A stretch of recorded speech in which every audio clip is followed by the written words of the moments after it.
Some housekeeping. Sorry. Okay. Private members, Michael Spitzer, Present. Bernard Rosen, Present. Mark Kaplan, Present. Bud Larson. Present. Representing public members, representing Mayor Bill de Blasio, John Grathwell. Present. Representing Comptroller Scott Stringer, Ms. Jacqueline Thompson. Present. We have a quorum. Thank you. Since this is the last meeting, I want to call for nominations for chair. Nominate. I nominate Michael Spitzer. Second. Third. Thank you very much. At this time, I'd like to have a nomination for secretary. I nominate Katrina Stalper. I second. Congratulations. Thank you. We also have to adopt the bylaws.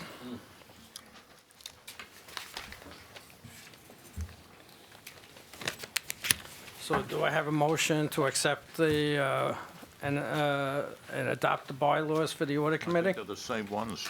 I guess so. Yeah, I make a motion that they be accepted as presented. They're the same ones. Second. All in favor? Aye. Aye. Thank you. Now, I'd also like to accept the minutes of the January 23rd meeting. So moved.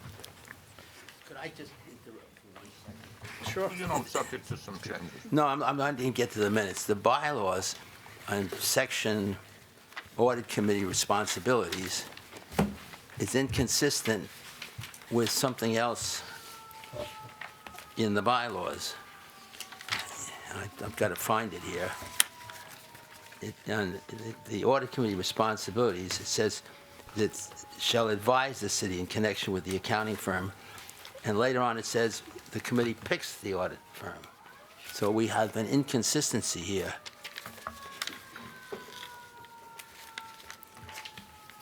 And I don't know what we want to do about it. Okay, let's take this up separately. Okay. So as not to hold up the meeting.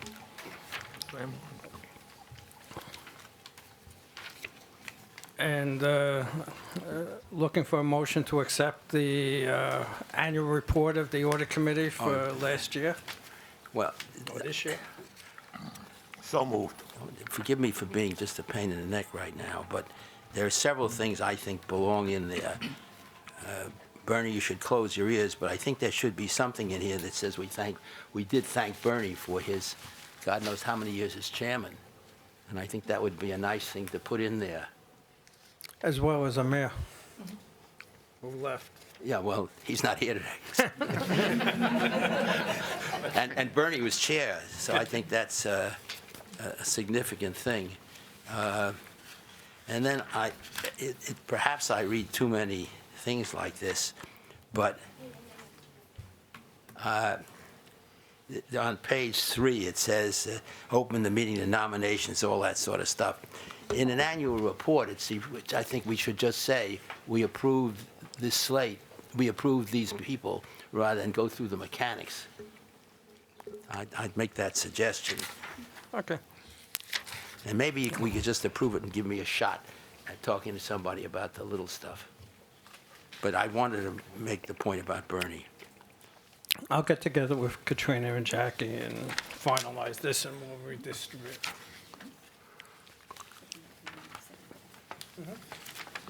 So, approved subject.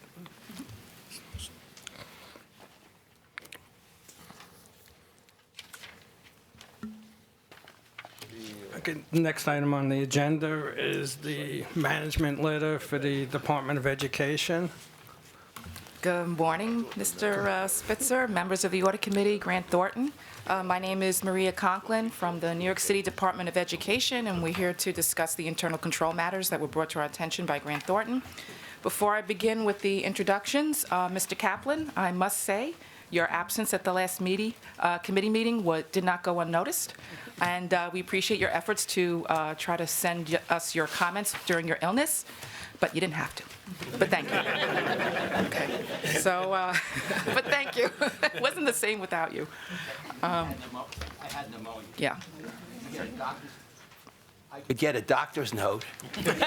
Again, not necessary, but thank you for your comments. With me here are representatives of the Department of Education's Information Technology and Finance teams. So I will ask them to introduce themselves, starting with on my right. My name is Suzette Irish, and I'm with the Accounting Department, DFO. Richard Carlo, Senior Executive Director, Finance and Financial Systems. Desmond White, Deputy Executive Director, Information Security for the Financial Applications. Rich Gutierrez, Chief Information Security Officer with Department of Education. Kathy Tomasiro, Senior IT Governance Officer for the Department of Education. Max Rell, Director of Banking and Collections, DFO. Vanessa Williams, Accounting DFO. Okay, got everybody? Yeah, Barry Alkayam, Revenue Operations, Finance. Dan Stone, Executive Director, Financial Systems. Okay, so we have a big group here. You'll notice with this year's management letter, there were, in addition to the regular IT findings, some new findings regarding the financial reporting and accounting practices. We agree with all the recommendations, and I'm pleased to report for all of the matters that were brought to our attention that corrective action and improvements are already underway for all of them. So with that, I'd like to pass the mic on to Rich, who will speak to the first item on the IT list. Well, the first item on the IT list, the Policies and Procedures Disaster Recovery Plan. We are in the process of putting in place a disaster recovery plan. We do back up our mainframe operations to IBM Sterling Forest facility. We have the ability to back up and recover. We do back up our data, and with the ability to back it up to Piscataway, we'll have the ability to also restore. We've identified the data owners of each piece of data for each of the applications, and we're in the process of beginning to put together a business continuity plan. So we have the ability to do disaster recovery. Now we're putting together a business continuity plan that will give us full BCP. We plan to start that. We've already started some of that work, and we will continue to do that work throughout the year. Any questions on that item? Have you tested the systems to the extent you have them in place? The mainframe systems have been tested, so we have the ability to back up and recover our mainframe operations to Sterling Forest, yes. And we have the ability to back up and recover our distributed systems. But again, those distributed systems, we have to, once we move into the Piscataway Center, we would have to test that as well.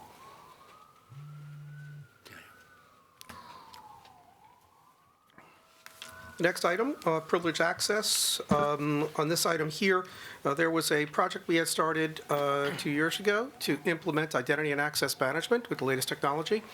We have wrapped up that project. We have also cleaned up numerous different IDs that were orphaned out there. The system now has the ability to both provision and deprovision IDs based on what the information we're getting from our HR system. So it is automated now, where before it was a manual process. So when you take a look at this item here, you can see that we have been able to clean up all of those items, and now, instead of it taking 24 hours to deprovision an employee, it takes less than 10 minutes. So as soon as an employee leaves, they're deprovisioned, and we're able to clean that up quickly. Same thing occurred with the RACF, with the mainframe. We cleaned up all of those IDs. That's also automated as well now. So we have both the distributed systems and our mainframe operations, both provisioning and deprovision, automated at this point in time. Any questions on that item? Yeah. I'm sorry. It states, we know that a teacher maintains the ability to change, to develop program changes. Is that like a teacher in a classroom? No, there are different roles and responsibilities that people do have. Based on a role or responsibility, you might have the ability to determine classification of authorization. So that's why it states that. But we've cleaned up all of that as well. So we do employ a least privileged access methodology. So when a person is requiring or requesting access to a certain system, we take a look at the position they're in and the area of responsibility, and if they in fact need that authorization. But it's not uncommon. Mm-hmm. Okay. I suggest a minor thing, that is your use of the word principal should be LE, not AL. Just for fun. I'll make note of that, sir. Yeah. Now, when sorry? somebody leaves, do you get any equipment you have given that person, like handheld devices, back right away? I'm sorry. If somebody's leaving, has left, does that person have any laptops, handheld devices that you recapture? If anybody has got any equipment that is the property of the Department of Education, that equipment is returned as part of the, offboarding process, person leaving the Department of Education. But please understand also that everything is now centralized to one ID. We're moving towards single sign-on. So therefore, if a person were to leave, they lose access to everything. On user administration, I'm sorry, are there any other questions before I move on? On user administration terminations, this goes back to exactly what I said. It's basically the same as the other item. Upon departure to the Department of Education, users are immediately deprovisioned within 10 minutes. We're actually looking to improve on that even further. And I think that what you'll see is immediately upon departure, they're completely removed from the system. So all access is then removed. We also have taken a look at as I said, any orphaned accounts that may somehow have not been deprovisioned because of the time we were using a manual operations and cleaned up those as well. So now everything is pretty much in sync.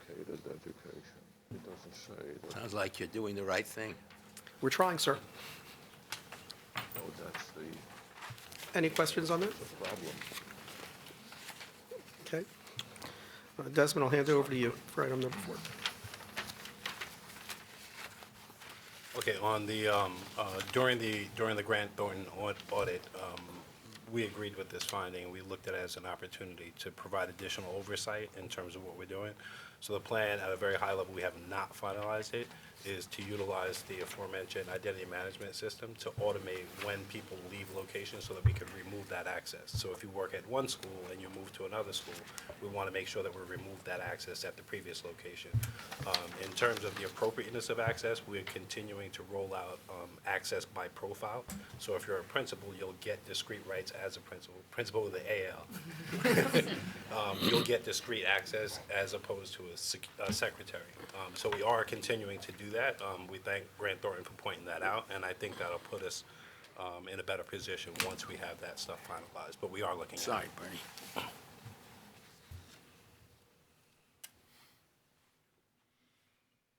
Mike, Bernie?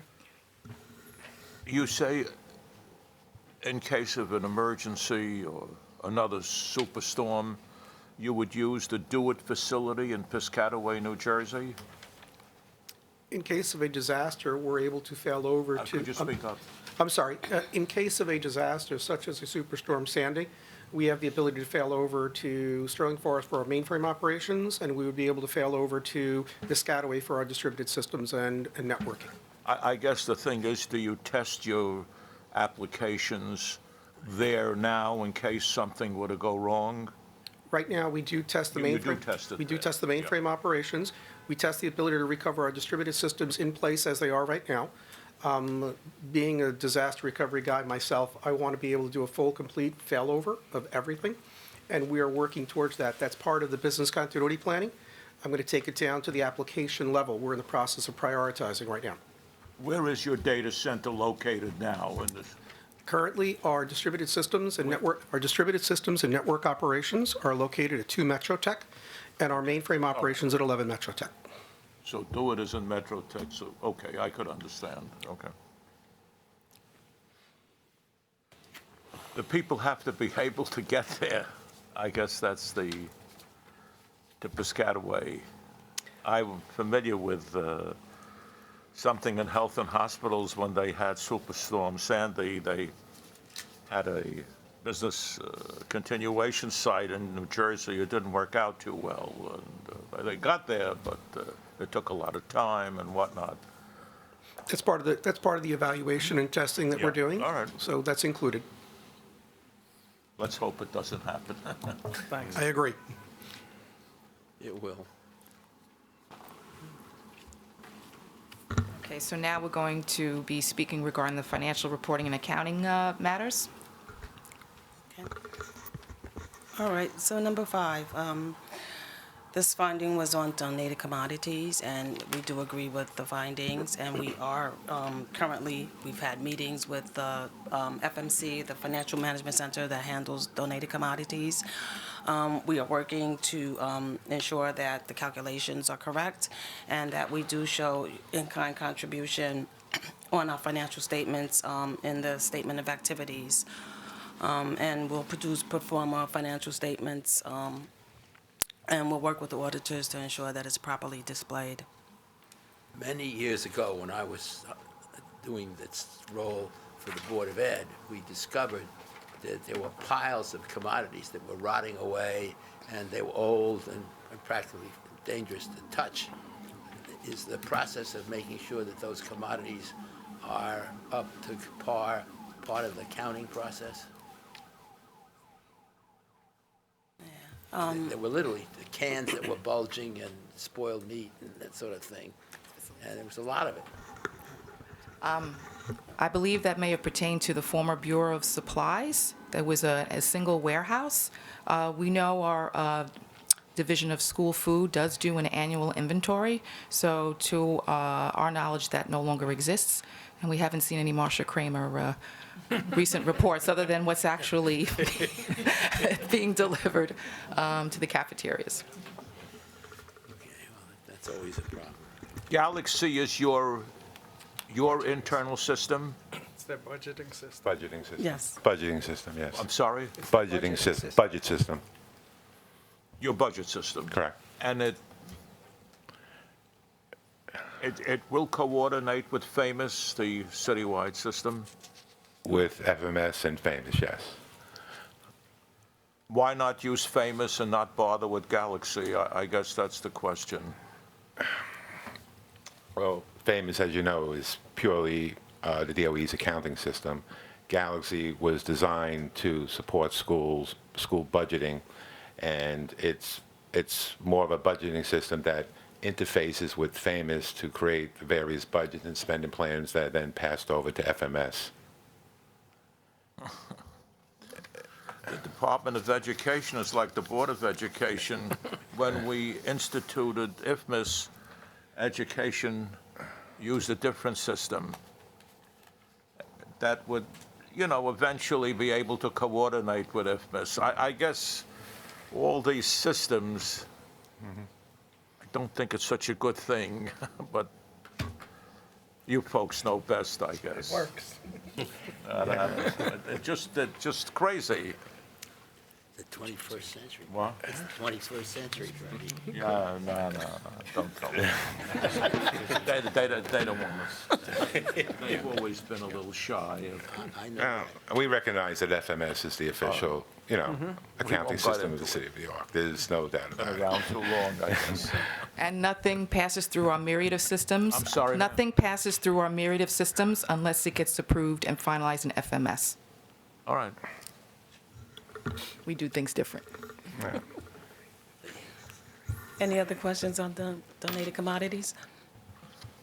Okay, our next finding, accounting practices, reviews, and approval processing. So, we took a look at all these findings, and we just take this as an opportunity for improvement. We agree with them. We're working to ensure that we comply with all standards. So I don't know if there's anything in particular that anybody, if any of the members would like us to speak on, but all of these issues we are working on, and we will comply with the recommendations. I guess, and it gets more to the audit, is there's a recommendation to establish an allowance for uncollectible accounts. So I wasn't clear what that is, because I know what the disallowances account is that the city has, but I wasn't clear on what is an uncollectible account in the context of a governmental entity. So just as it relates to the government receivables, so what they're doing currently is just assessing them in the year that they're actually written off, as opposed to. Is that mine? Oh, I'm sorry. trying to determine a reasonable estimate as to what is collectible as of 6/30, as of the end of the year. So the requirement is to assess those receivables at year end to make sure that the value of those, that receivable balance is accurate.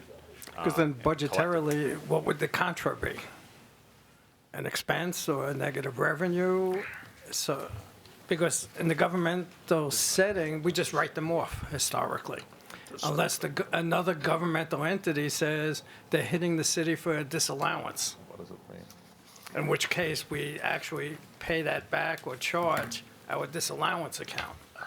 Yes, a number of the revenues and receivables are kind of estimates based on whatever information is available as of the end of the year. So they're recording an estimate, and then whatever isn't collected, they're just writing off at the time, as opposed to trying to determine an estimate based on the history of collections for those particular grants as to what they actually expect to receive. Because also in this context, there's there's an expenditure right off of a payable that offsets this.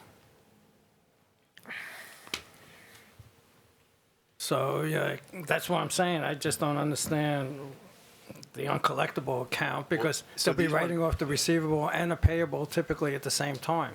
These particular receivables wouldn't be based on actual expenditures incurred necessarily, so they might be just estimates based on budgets, or, they're basically recording them as at gross, and then whatever they don't end up collecting, they're writing off the next year, as opposed to trying to determine based on historical numbers what they're actually, what they can estimate that they're actually going to receive. So, Mike, I think that in this particular case, the fact pattern was that there were estimates and accruals made in a prior period that didn't come to fruition necessarily. But it was just, I believe it was longer than just one period. It kind of was out there for a little while. So the suggestion would be to look at these accounts at the end of the year, much like you would look at all of the operations and determine whether accruals, whether they be payables or revenue related, and those kinds of things should be recorded, and make an assessment at that point in terms of, hey, is the sold stuff really, is there an assessment that can be made at that point on the older Get an appointment. That was balances, if you will? So that's kind of where the direction of this is going. Okay. So we agree with that, and we've already started with our deputy CFO and revenue team to assess the current collectability of certain receivables. We do an analysis from Barry's team. They do outreach with the program officers to help determine collectability and to find out why things aren't being expended. And one thing to point out, I'm not sure if it was specific to this finding, was that there are some revenues and grants that we do to take up to 3 years to claim. I think more in the special ed pre-K and the summer mandated pre-K, if I'm not mistaken, like that? Okay. But we will definitely look to presenting this as to net out our receivables and to estimate that for FY19. My recollection is that when some of these things were way old, the question was raised by me. Yes. Whether they should be discounted because of the delay. I mean, the state used to be very delinquent, maybe you still are. And if you're 3 years delinquent, can you carry that face? Well, we have new representation in our Assembly and our Senate who are fighting for the cause in terms of campaign for fiscal equity. But in terms of noting it in our financials, that's something that I know that's been near and dear to you in terms of reflecting more accrual-based type of accounting. Yes. And I believe with the new reporting model, I don't know if it's going to be in our lifetime, but we're definitely moving towards that. So you may get what you wish for. I just don't know about the interest part. That's a curse, isn't it? So, Mark, you're really talking about the time value of money when these Sure. things are really to out discount. there, right? You And know, so with that money- is not, Where money is today is not so significant. Yeah. When interest rates go up to Yeah. 6, 7%, it'll add up to a number. agree. Okay. Any other questions? Just so the auditors, are you happy with the DOE's responses? We think that they capture the spirit of the recommendations. We are cautiously optimistic, and when I say that, I mean, we'll see. Show us. That's an auditor for you. Well, yes, You're supposed to do, yeah. You know, as we should. But yes, I think we're aligned with directionally where the department is heading. Okay. I guess the question is on the last page of the report, you say the DOE written responses to the internal control matters identified herein have not been subject to our audit procedures, and accordingly, we express no opinion on it. Correct. I don't think I've ever seen that comment in a management letter. It is standard language, and the reason for that is you have to appreciate that these observations, if you will, and recommendations took place at the time the audit was underway. I don't appreciate it.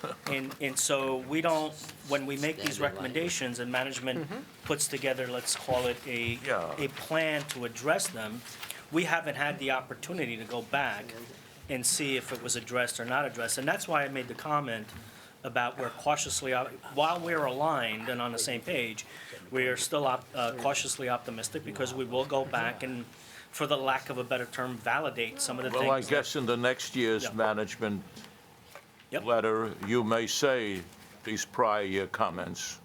Well, the way that gets addressed in our profession, Bernie, is that you don't see the comment if it was addressed. Pardon me? You no longer see the comment if it was in fact addressed and fully remediated. All right. That is the acknowledgement that all is well. But we, you know, at least in written communications, that's the way it's handled. We can certainly give you, you know, some commentary during the session, if you'd like, in terms of how these things were managed. Okay. Thank you very much, Thank you. and thank you for coming. Thank you. Have you heard from John? It's a curiosity. Twice. How many children do you have in the system now? He's loving it. The standard answer is 1.1 million. I'm just curious, that's all. I believe it's in our financial statements. He's getting a In little. the beginning in the Look, the don't letter, bother. it's in there, it's broken down. That's the order of magnitude. Yes, thank you. It's still big, thank you. Like all of us, I'm a product of it. Yes, thank you. Yes. What?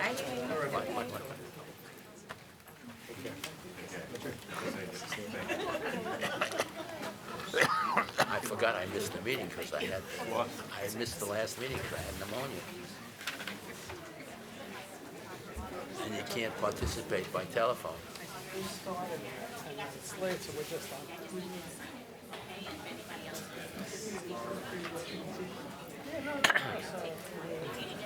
What's next, Mike?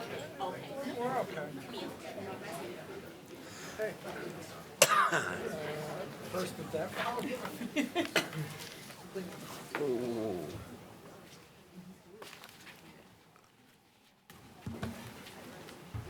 Who should I give my comments on the annual report to? Well, let me just see whether you'll be able to read them. That's the question.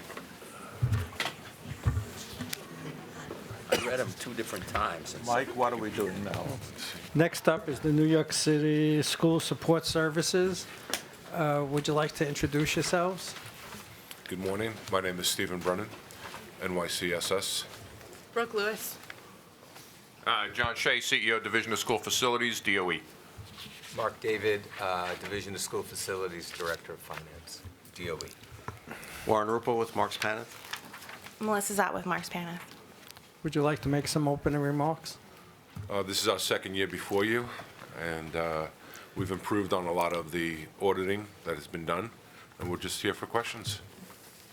Could you just give us a background, how this organization, why this organization was established, and exactly what are your tasks?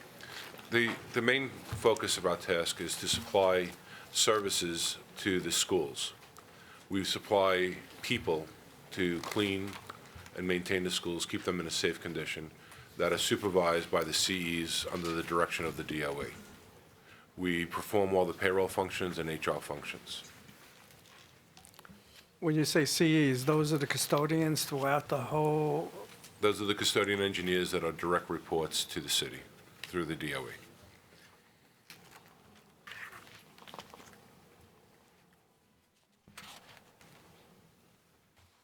So the The custodian, the personnel that, in this agency, they're not city employees, correct? That is correct. That is correct. Yes, sir. So they have a special pension plan? They have a union pension plan, either Okay. under 32BJ or Local 94. And their direct supervision pretty much comes from the school custodians? Yes, sir. I wanted to verify. So the custodians are the real supervisor of these employees. You're basically the administrative, payroll, finance side. That's exactly correct, sir. Who is responsible in its context now for the performance of the custodians? Who oversees that? That would be the New York City Department of Education. So you have no responsibility for their behavior? We're not a management organization. That would be me, sir. Okay, well, Custodians are mine.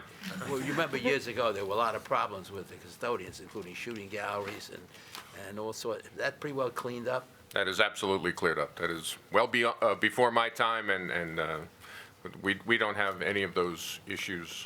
How about the use of machinery that they used to get after a while? Where there were Jeeps that were bought, and after 2 or 3 years, they got title to the Jeeps. They don't have Jeeps anymore, and any equipment that is bought with DOE funds, and that equipment stays with the building now, not with the custodian. It's a marked improvement. Thank you. The custodians are your employee, are DOE employees, right? Yes, sir. So if I understand this correctly, the custodians are the DOE, and you hire the staff, and you're paying the salaries for all the people that work for the custodians. So, if I may, we all remember up until August 11th, 2016, we had what was known as the indirect system, where the employees that cleaned and maintained the building worked directly for the custodians. Custodians were always DOE employees, but the people that worked in the buildings, the cleaners, the fire persons, the handy persons, and the engineers worked directly for the custodians. In the formation of New York City School Support Services, that all changed. Now, all of those employees that used to work for the custodians now work for NYSUS. Custodians are now their supervisors, they are their managers, but the cleaning staff is no longer their employees. So if the custodian has an employee that they're not happy with, they have to, how does that work with NYSSS? They provide us a disciplinary action form.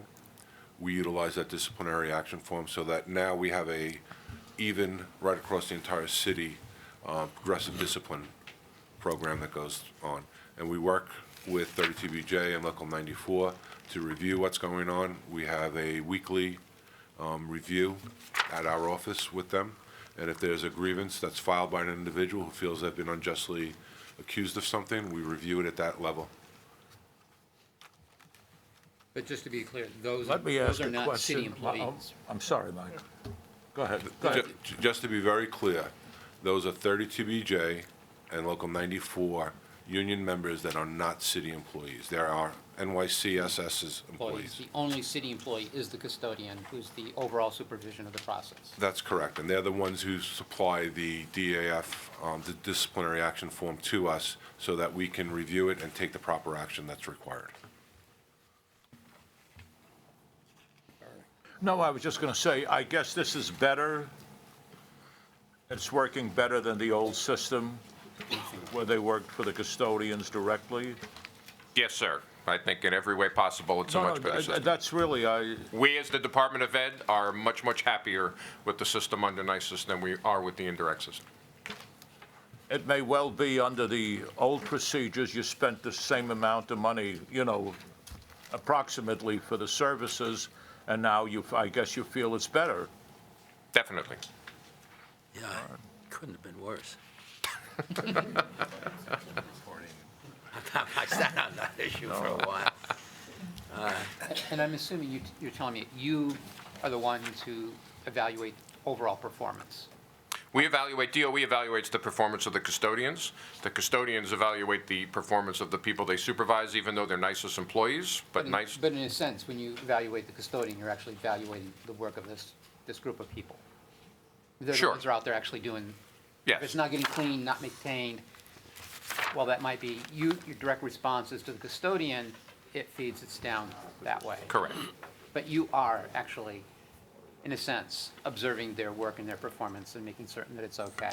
Well, I don't know that I'd go that far. The custodians are my employees, and I can hold them accountable. Why, if there's a problem in a building, it's not working? Is that because the custodian's not managing it properly, or because his or her staff is a problem? That's up to them. But you're evaluating that something's wrong in the building. Correct, and we can provide And you guidance and start from corrective that action. point, so that's where the action Right. takes. But we do definitely try to keep that separation between a custodian managing their employees and NICES's responsibilities and disciplining their employees. Mhm. We have a problem with the custodian on how they're handling their staff. If it's a staff problem, we would refer that to NICES to deal with. But we are involved in the process.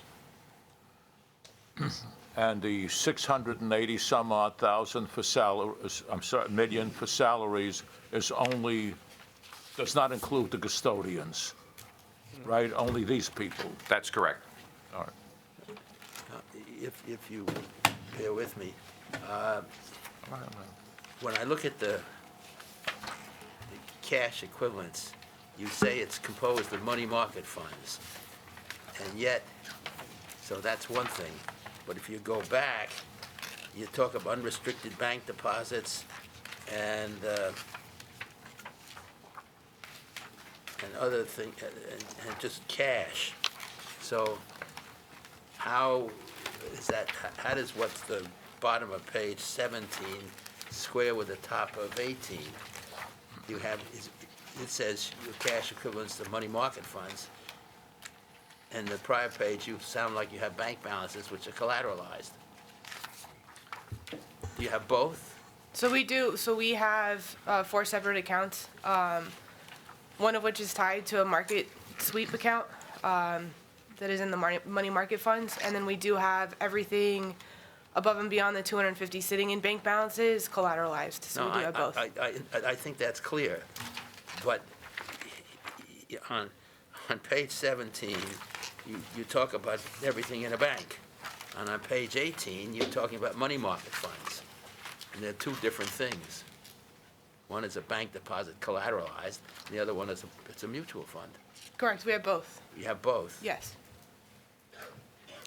Mark, I think I can clarify. The top of 18 is really the disclosure for the fair value hierarchy of Right. for the cash equivalents. So it's only addressing that piece of the total cash and cash equivalent. It's only addressing the cash equivalent balance of the total cash and cash equivalents. You may be right. I mean, I just can't, if I look at page 17, the cash was comprised of unrestricted bank deposits, period. And the next page, I see cash in money market funds. Well, cash equivalents. Well, you're satisfied. You know, Warren, the one thing is you're missing a whole bunch of capitalized Ds, though. Okay. And then,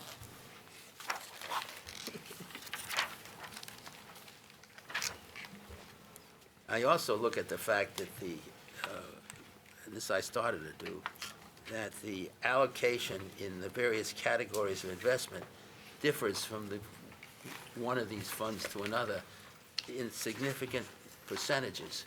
Do you have an overall point of view for all of these funds where you have investment rates of return and all that sort of stuff? You have pensions? Or why should it be significantly different from one fund to another?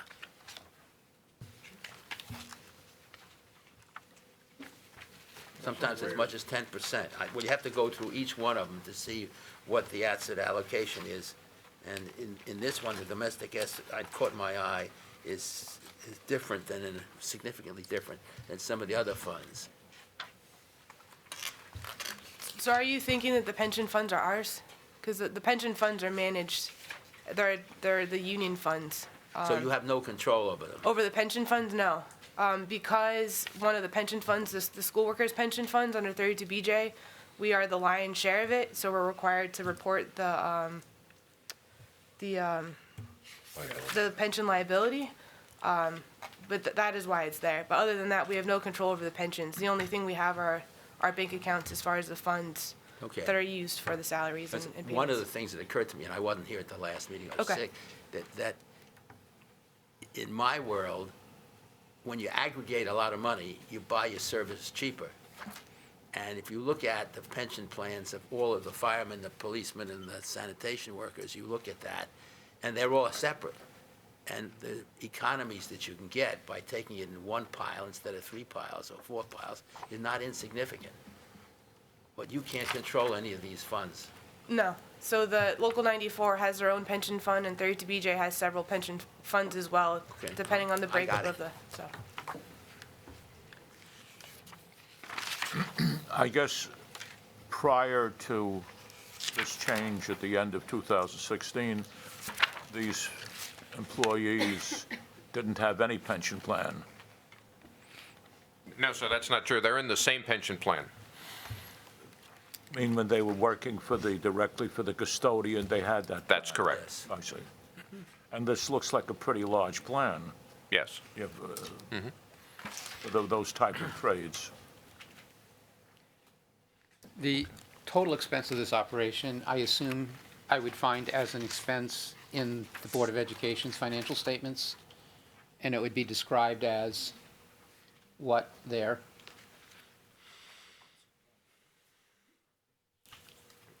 OTPS. It's part of the regular, other than personal service. But is it one singular number, or is it broken out in some kind of detail when it gets carried over? I don't believe it's broken out. So if it would just be one single number, and it would be building maintenance? I think the way this works is that the balances get combined, so whatever the category on the DOE statements are, it'll fit in one of those. So I don't know that you're gonna be able to look at the DOE report and. Because I'm just curious, because it's a large expense, and it's lumped together here as a singular number, but then it would be not an insignificant number when I got over the Department of Education. I'm assuming there's some process that bursts that number out so that it shows what we actually bought in the Department of Education with this money? I'll ask the same question a different way. Is this just charged to one U of A at the Department of Ed? Yes. And is it allocated to all the other U of As? No, it's one U of A. On the OTPS side, one budget code and one object code. So all the different levels of schools aren't being charged for the the custodian helpers at those schools?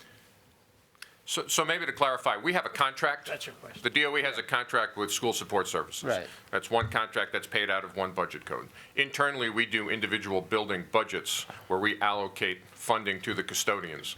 They're responsible for entering the time and the hours into the system, which generates the payroll from NISIS. But it's one contract with NISIS, with the DOE, that's out of one budget code. And so when we go back to the DOE financial statements, it's a single item expense. On the financial statements, it would be one expense, not the custodial salaries, because they're a personal services expense.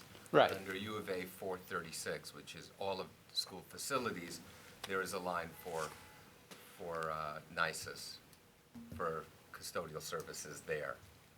But as John said, on a management basis, we manage it on a school basis. We know how much every school is spending against its own allocation. But an outside reader of the financial statements of the Board of Ed really wouldn't know. It's simply one item expense, building maintenance or custodian or whatever you describe that budget code. Correct. Very similar to our fuel services. You wouldn't know how much each school would be charged for their heating oil, but heating oil would be one expense on the statements. DOE cuts the checks for these employees, no? No, No, they do. NISIS. Oh, I see. Next time, you probably ought to wear hats that say this. We like it this way. If there are no other questions, I'd like to thank you for coming this morning. Thank you. Great, thank you. Thank you very much. Warren, It's a lot better than it was. I'll give it to you later. I found one while I was sitting here. I mean, the question really isn't theirs, but how much information we actually get in the Department of Ed statements. Warren, You're going back to last century. Marjorie Land and I have a running joke about, Yeah, no, I remember. about the capital T. Oh, it's a process. The process is much better. Yeah. Actually, and we started 10 minutes late. Which one night, Mike?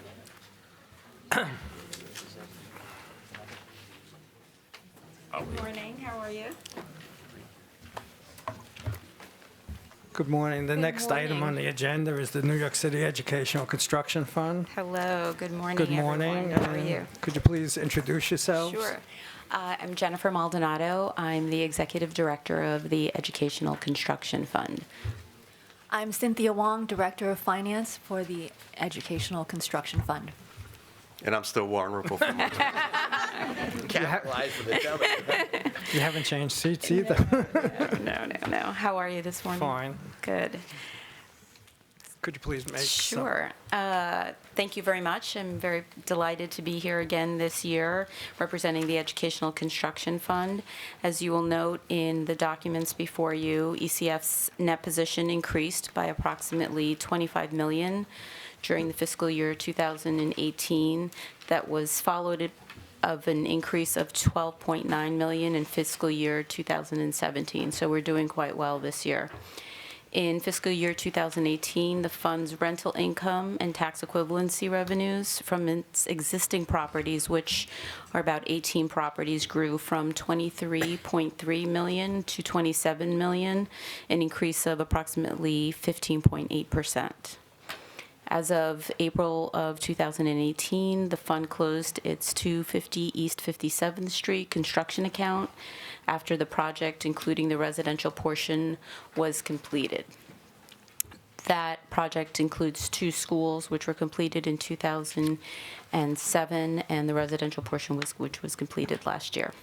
The remaining funds of approximately $7 million were transferred to ECF's 2011 bond debt service account to contribute towards future debt service payments.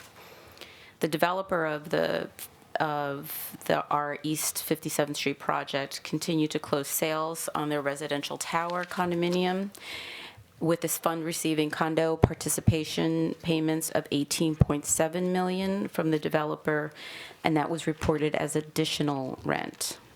In fiscal year 19, although other revenues are projected to increase, these participation payments will be significantly smaller. The SCA leased approximately 17,000 square feet of space at our 57th Street facility for pre-K space. The new pre-K at PS 59 is anticipated to have a capacity of 144 seats. In September of 2018, the City Council approved our ECF project at the Khalil Gibran School, 80 Flatbush in Brooklyn, and the fund is continuing to work through the development process. We will begin demolition of the site this June and anticipate the schools will be open by 2022. The City Council also approved this fund's project of Co-op Tech that we talked about last year. Although the project has been delayed by legal procedures that we hope that will be resolved shortly. We have in Article 78 on the alienation of the playground, which we're hoping to resolve next week.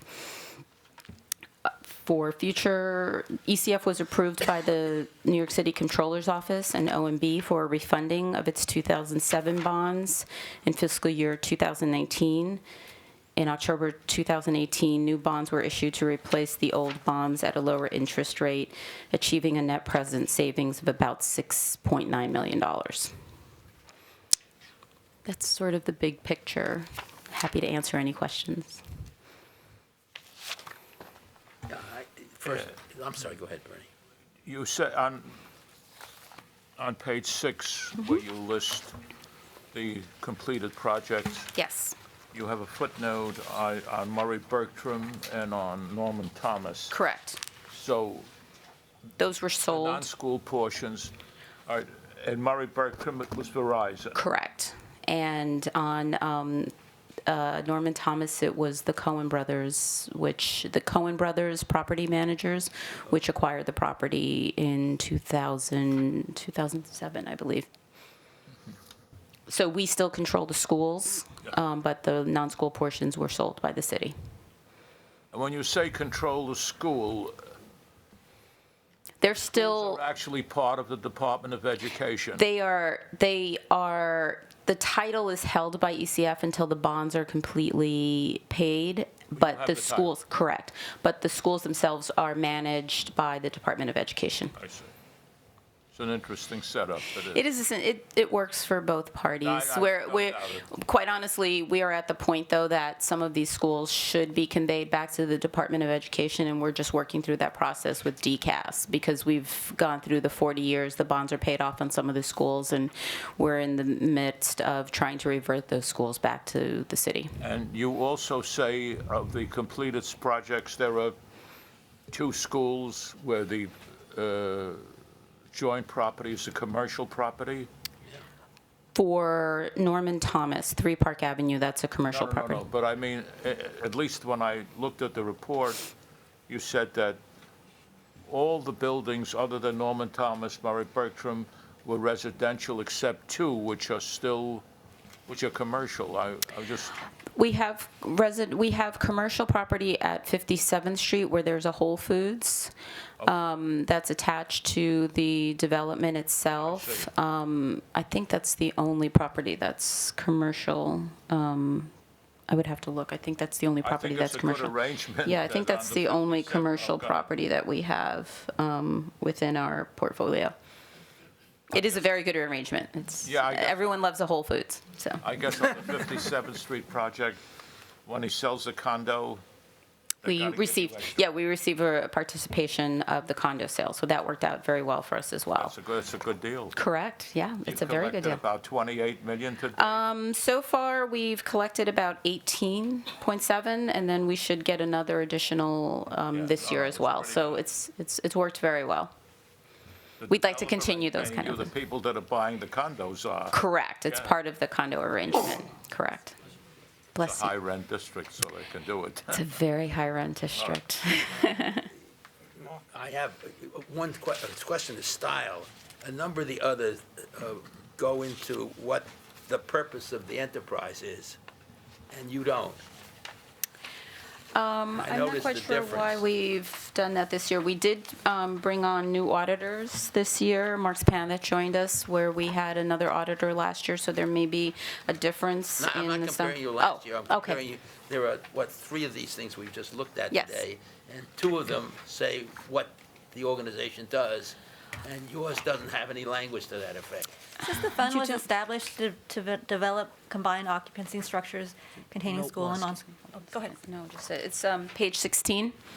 No, but the others have it right up front. Okay, we can change that if you I- prefer. If you're trying to understand it, it's easier if you tell what you do. Happy to make that change going Now, forward. I also, there's some words missing in one place. I think my notes will cover that. You can take a look. Yes. I'm amused that you defined ULURP, but you didn't use it elsewhere. Well, maybe you like the idea. We try to stay away from Euler, so so I've nothing. probably mentioned it one Now, place and that. here's one that I raised.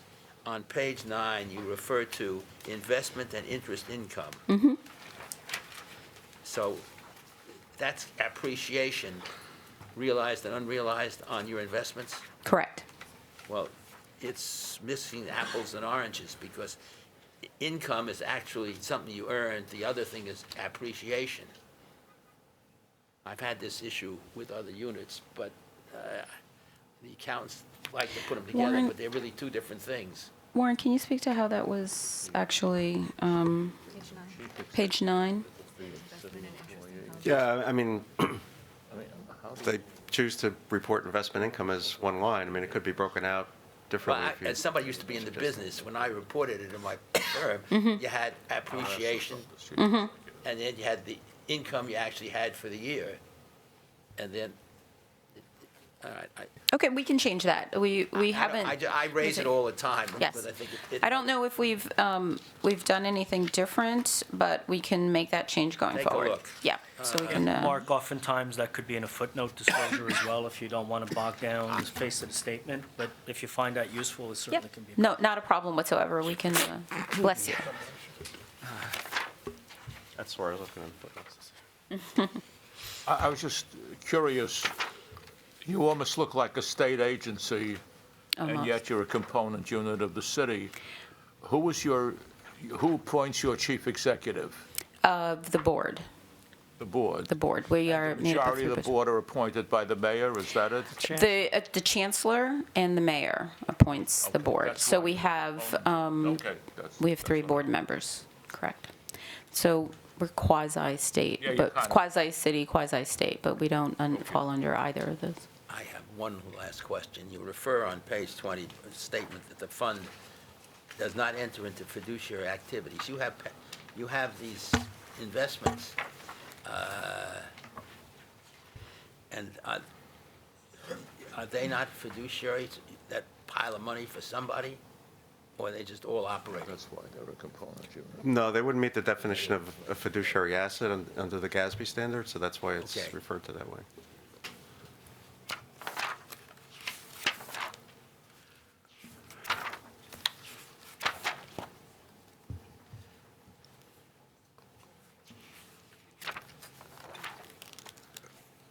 Bernie, you have any, Yeah, that's it, that's the reason, sure, Bernie, you have any more questions? I'm fine. No, I give you the S's. Thank you very much for coming. Thank this you very morning. much. It's a pleasure. We'll see you again next year. God willing.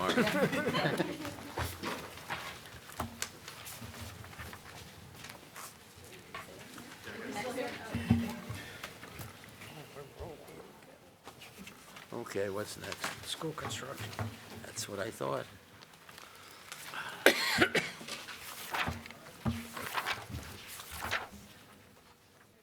Thank you for that clarification.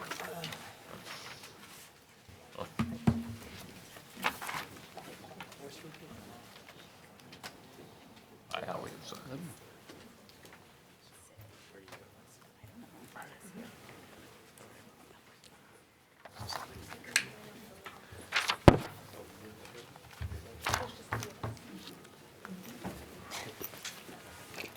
Testing. Next up is the New York City School Construction Authority. Welcome. Please introduce yourselves. Good morning. Hi. So my name is Marianne Egri. I am the Vice President of Finance and Human Resources at the New York City School Construction Authority. So today, I have, joining me today, you may recognize him. He's not incognito. This really is Steve Lowitz. He has returned to the SCA as our Executive Vice President, and we are very happy to have him back in that role. So it was too short of a stint at the SCA. He was there, here's some trivia, he was there between 2003 and 2006. And I have Ewen Wang, who's our Director of Accounting Operations, and you know Warren already, so I don't need to introduce him. Same chair. Right. We'll get it wired next year. Okay. Would you like to make some opening remarks? Just very brief. So fiscal 2018 was the 4th year of our 6th five-year plan, which spans from 2015 to 2019. And our current appropriation for that is $16.5 billion. In 2018 was our largest commitment year as we commit $3.6 billion. And that included construction contract awards for 25 new schools with a construction value of $799 million, as well as construction contract awards for 451 capital improvement projects with a construction value of $1.5 billion. So in 2018, we also completed 15 new schools, and that added 4,748 seats to the school system. Currently in construction, we have 42 new capacity projects and 661 capital improvement projects. And for FY19, we are on track to open 12 new schools with 3,362 seats. So that kind of gives you an overview of where we are, and as I'm sure you're aware, we have a proposed capital plan for the next 5 years of $17.5 billion. And that's it.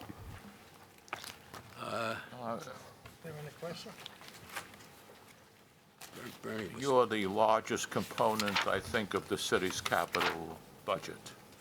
Yeah, no I think so. question. And I guess I always get back to, in the construction business, and you know more about it than I do, you got to watch the change orders. The contractors can beat the hell out of you on those change orders. And you have controls, you once told me on that. Yes, and we still have controls. So yes, we do use a general estimate of 10% for change orders, and we still continue to pretty much come in within that 10%. Sometimes it's over, sometimes it's under, but we do have a group that focuses on negotiating change orders, and we do have a system, and we're actually implementing a new system in that area as well. My recollection from past is that the cost per seat in New York is much higher than elsewhere. Is that unhappy coincidence still the fact? Yeah, I mean, it has to do with some of the labor laws in the state of New York, yes, and Labor Law 220 requirements in the state. As well as, do I have to do anything? Real estate acquisition prices higher in New York, and our schools tend to be a lot more vertical than schools in the rest of the state, and that increases the construction costs. I guess it won't change. The other thing I point out to you, we do say here, and skilled trades perform. The trades you don't perform. You have skilled trade employee. You got some language issues about that. And then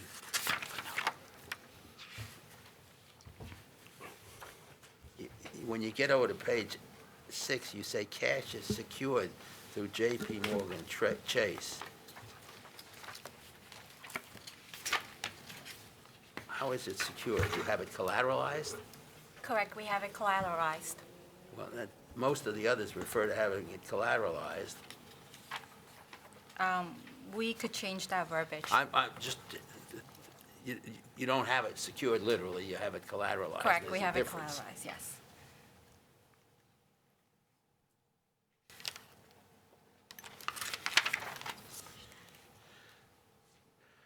Excuse me, I'll be with you in a minute, I'm just, now, what, on page 8, you refer to the increase is primarily due to favorable insurance actuarial valuation of claims. What is that? So we have a program, it's called the Owner's Control Insurance Program, that basically provides insurance to our construction contractors. Right. And every year we perform an actual valuation on the losses of the claims that get reported to us. So you have an actuary to do that? Yes, yes. Our insurance broker performs actuary valuation every year on the claims. So it's really not an actuarial valuation, is it? It is. It is. So it's an actual valuation report that, with an opinion that states that the methodology that they use, that they have to comply on based on their license. Okay, I'm not familiar with that. Mike? When the city allocates the 5-year plan money, you spend it all, don't you? Yes. I mean, I'm serious, you don't want to give them back anything because there's such a need for the schools. Right. Was that a question? If we had the old Bureau of School Buildings, I don't think we would have that many schools built. I really think not, no. I have Ridiculous. one or two other little things, not so much. What's the half-year convention that you referred to on page 16? I'm just not familiar with that concept. It's You know a what it is? it's a depreciation method for the first year Oh, on capitalized okay. assets. I got you. Half years. I got I think you. they're doing a good job. They always have. All right. All your expenditures are funded from the capital appropriation? Yes. No, okay. It works. If there are no other questions on financials, I'd like to go to the management letter.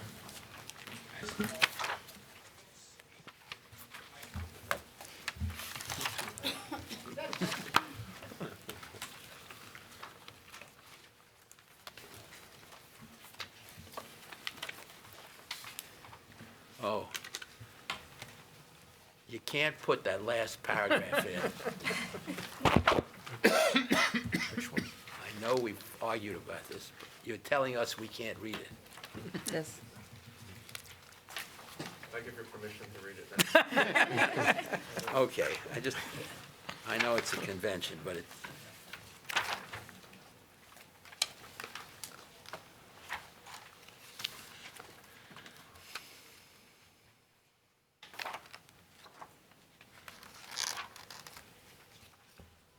and then there's something in here about using BitLocker acronyms, encryption, is by the end of 2018. Was that done by the end of 2018? Yes, it was. Oh, good.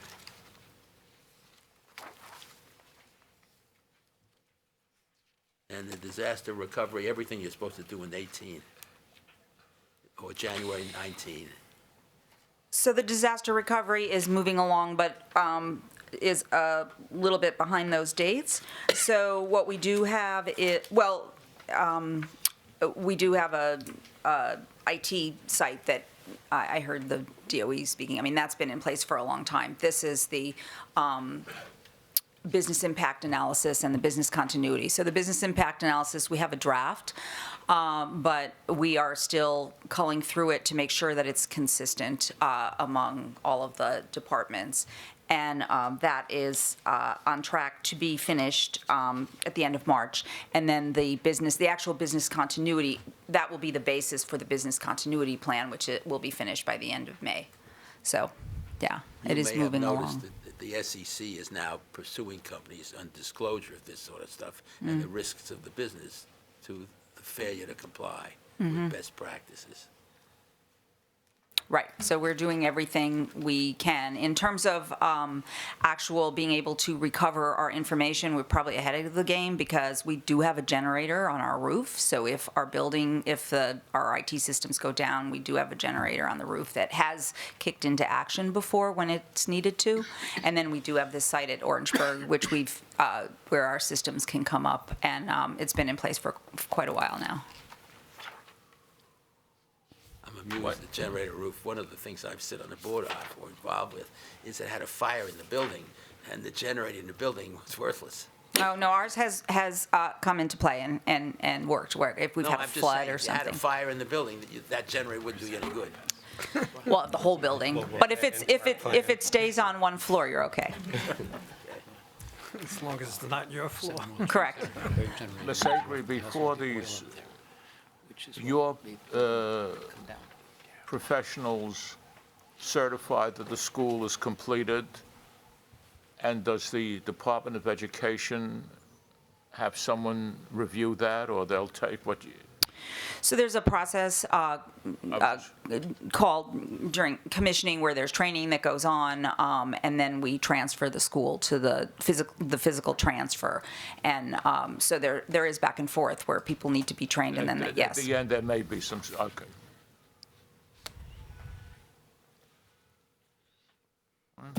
If there are no other questions, I'd like to thank you for coming this morning. Okay, thank you very much. Thank you very much. Thank you, nice seeing you again. Thank you. You know, they're at Executive session now. No, we got more. This is executive session. Mike, do you want to take a little break before the executive The session? material weakness, is that going to be open? You just said a we, so let's do it. Next up on the agenda is the, excuse me, Grant Thornton for the city's management letter. These guys, I can't. No, he's schmoozing.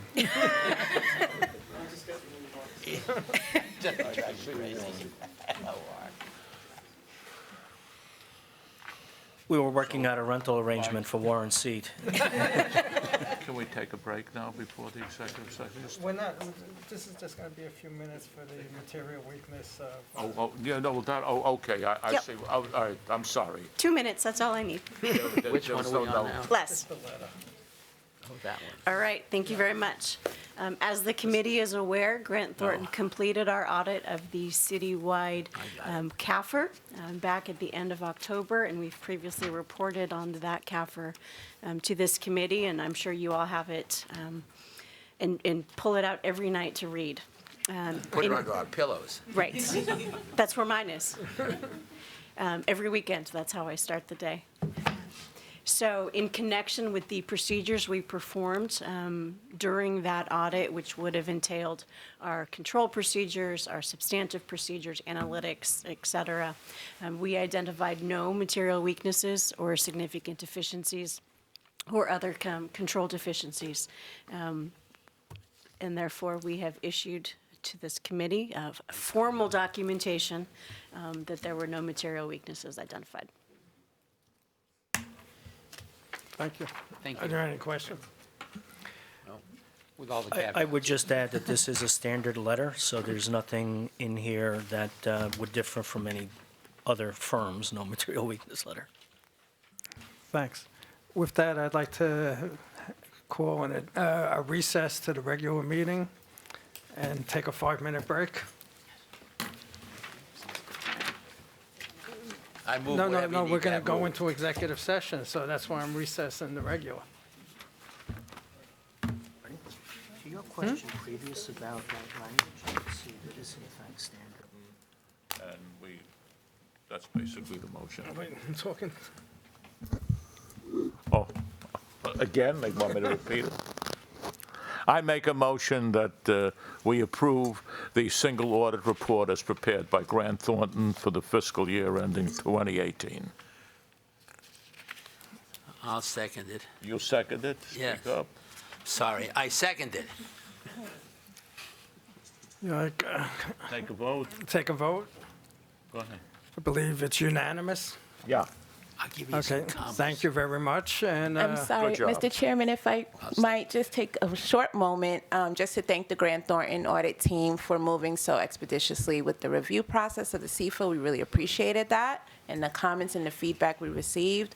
There was ongoing communications, and we really appreciate that fast, speediest manner as which everything moved along. Also, thank you to the Mayor's Office of Operations and OMB for their coordination with the CFA process. And you'll notice this little team behind me that should really take the credit for the Bureau of Accountancy, Vincenzo Lopes, Minyu Chen, and Veronica Mushieva, who worked very hard on preparing the CFA, which is not an easy process, and coordinating with all of the city agencies to get this done. And so it was a job well done by all involved. Thank you, everyone. Thank you, and just wanted to say that you touched on two of our core values, Nice job. collaboration and agility, so thank you. Thank you, Jackie, and thank you, everybody, for the city to helping Grant Thornton pull this all together. With that, I'd like to have a motion to adjourn. Second. Thank you. I third it. I third it. I third it. Cosmo, good job.